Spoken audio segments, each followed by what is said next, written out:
सोमवार के दिन की अष्टमी पढ़ने पर, कौन से दिन? सोमवार के दिन कौन सी तिथि? जम के बोलो, अष्टमी। सोमवार के दिन अगर अष्टमी तिथि पड़े और उस दिन अगर 5 बेलपत्र भगवान शिव को समर्पित कर दी जाए तो व्यक्ति जो सोचकर, जिस कामना से, जिस मनवांछित फल के लिए बेलपत्र चढ़ाता है, उसकी वो कामना मात्र 3 महीने में पूरी हो जाती है। मात्र 3 महीने। एक बात बहुत सुंदर है, ध्यान रखिएगा थोड़ा सा। कभी अगर मौका लगे, सोमवार की अष्टमी पड़ जाए, क्या पड़ जाए सोमवार की? जम के बोलो जरा, अष्टमी। या तो सोमवार की अष्टमी पड़ जाए, या हर महीने शिवरात्रि आती है, हर महीने आती है, या तो सोमवार की अष्टमी पड़ जाए या फिर सोमवार की शिवरात्रि पड़ जाए, हर महीने आती है। प्रयास करना, कहीं से देसी गाय का दूध मिल जाए, थोड़ा सा दूध देसी गाय का मिल जाए, थोड़ा सा दूध देसी गाय का, थोड़ा सा दूध अगर प्राप्त हो जाए,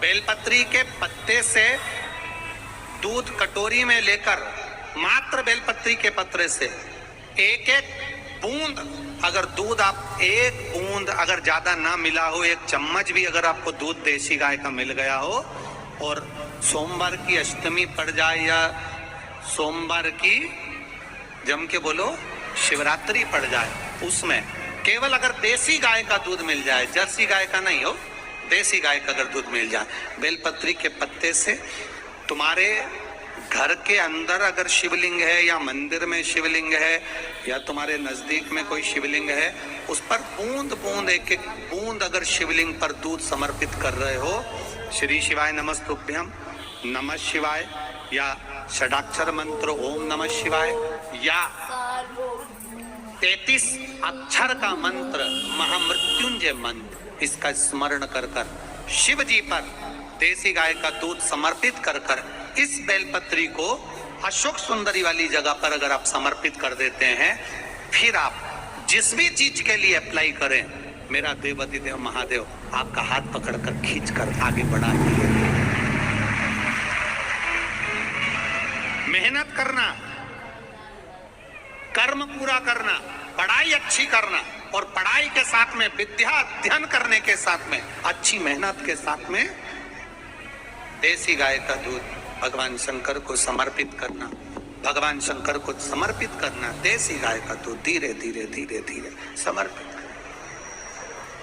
भावों के साथ अब समर्पित, देसी गाय का दूध एक एक बूंद समर्पित करें, धीरे धीरे समर्पित करें। और देसी गाय का दूध जब धीरे धीरे समर्पित करें, बड़े रास्ते से, आनंद से धीरे धीरे जब आप समर्पित करेंगे, बेलपत्री वही दूध में सनी हुई बेलपत्र अशोक सुंदरी वाली जगह पर, उस समय पर डंडी का भाग शिवलिंग की ओर नहीं होना चाहिए, उस समय पर डंडी का भाग जहां से पानी बहकर जाता है अशोक सुंदरी की ओर से, वहां पर होना चाहिए।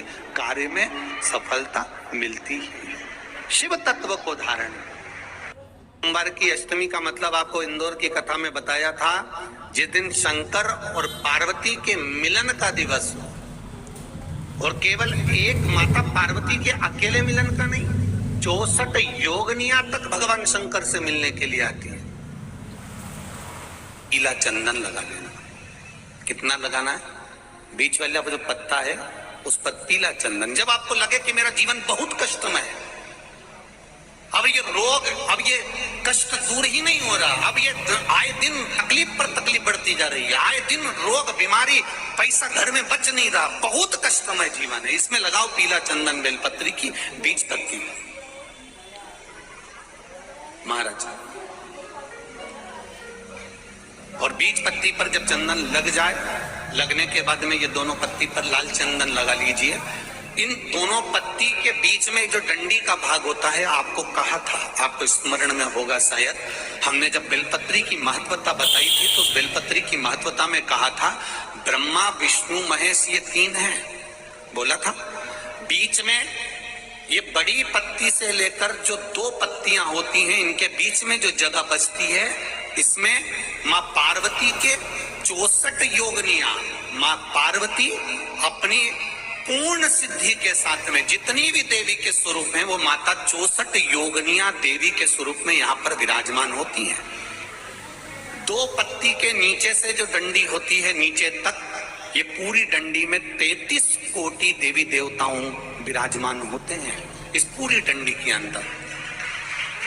तो ये बीच वाली पत्ती है, ये जो बीच वाली पत्ती का जो भाग होता है, इस पत्ती के भाग में शहद का प्रयोग कर कर, यहाँ पीला चंदन, लाल चंदन, लाल चंदन, शहद का प्रयोग कर कर, इसी तरह से पकड़कर ये बेलपत्री की जो डंडी है वो अशुक सुंदरी पर जब आप समर्पित करें, तो जहां से जल बहता है उस ओर पर इस पत्ती को चढ़ाकर केवल आपके हृदय की बात कहकर देवाधिदेव महादेव से कोई भी शिव जी का मंत्र, पंचाक्षर नमः शिवाय, षडाक्षर ओम नमः शिवाय, श्री शिवाय नमस्तुभ्यम, या महामृत्युंजय मंत्र, जो शिव का मंत्र हो आपके पास में, उसको बोलते हुए देवाधिदेव महादेव को धीरे धीरे जल की धार चढ़ाना प्रारंभ करो।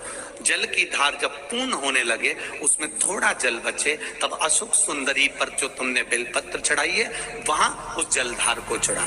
ये प्रयोग आपको केवल सोमवार की अष्टमी पढ़ने पर ही करना है। कौन से दिन करेंगे?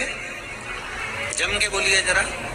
सोमवार की अष्टमी पढ़ने पर यह प्रयोग करें और जल चढ़ाकर बाबा से विनती कर कर उसी बेलपत्र को वापस उठाकर कहीं जलाशय में या किसी पेड़ के नीचे विसर्जन कर दें और 1 लोटा जल वहां भी चढ़ा दें। बस निवेदन कर कर आ जाइए, मेरा बाबा 3 माह के अंदर हाथ जरूर पकड़ेगा और आपको दलदल से बाहर निकाल देगा। बात और आपसे कहेंगे, उतारिएगा। जिसके शरीर में सफेद चमड़ी पड़ने लगती है, चर्म रोग हो जाता है, या चेहरे पर आंख के पास में पूरा कालापन आ जाता है, उसको हमेशा याद रखना है, लाल चंदन का लेपन पीपल के पत्ते पर करिए। काय पर करना है? पीपल के पत्ते पर लाल चंदन का लेपन करिए। लेपन कर कर सोमवार की अष्टमी के दिन उसको लेपन कर कर वापिस निकाल कर शंकर भगवान पर उसका धीरे धीरे त्रिपुंड बनाकर लेपन करना प्रारंभ करिए। जब आप त्रिपुंड बनाकर लेपन करना प्रारंभ करें, उसके बाद उस चंदन को जो सोमवार की अष्टमी है तब निकाल कर लिया है और निकाल कर लाकर उसको डब्बी में रख लें। उस चंदन का प्रयोग चर्म रोग के स्थान पर थोड़ी थोड़ी मात्रा में करना प्रारंभ करें, पानी के साथ मिलाकर। परंतु उस चंदन को केवल 6 से 7 दिन में प्रयोग करिएगा, ज्यादा नहीं। धीरे धीरे चमड़ी, परंतु उसको सोमवार की अष्टमी के दिन सिद्ध कर कर बनाना है। उसको सोमवार की अष्टमी के दिन चढ़ाना है श्री शिवाय नमस्तुभ्यम या ओम नमः शिवाय या पंचाक्षर मंत्र या महामृत्युंजय मंत्र, जो आपको आता हो, शिव जी का जो नाम आपको याद हो, उसको बोलकर चढ़ाओ, उसको लिया, फिर उसको अपने शरीर पर लगाना प्रारंभ करो। उसका फल आपको 15 दिन के अंदर धीरे धीरे धीरे धीरे प्राप्त होना प्रारंभ होगा।